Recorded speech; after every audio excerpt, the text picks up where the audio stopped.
The word jihad is mentioned in the Quran about 41 times. The words mercy, peace, and compassion are mentioned about 355 times. Yes, come in. Come on in, Riaz. Sit down, please. Yeah. Contrary to popular belief in most Western cultures, Islam is a religion that preaches peace and tolerance.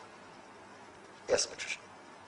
If Islam truly is a religion that preaches peace, then how come the world's most troubled spots, the West Bank, Afghanistan, Pakistan, Iraq, they're all plagued with Islamic terrorism? Well, that depends on your definition of terrorism. Some might argue that the U.S. invasions of countries like Iraq and Afghanistan are also acts of terrorism. No, those were acts of war to get rid of despotic regimes. Or a means of getting at a country's oil.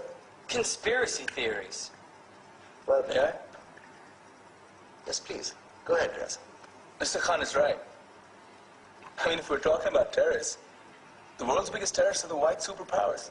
Come on now. No, really, stop and think about it. Explain 9/11. Okay. Do you know how many people died in the Twin Towers strike? Around 3,000.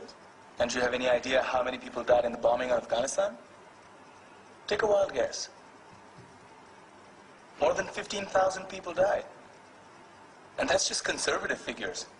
About 50,000 tons of explosives were dropped on innocent civilians. Men, women, children. Yeah, but that was because of the Taliban.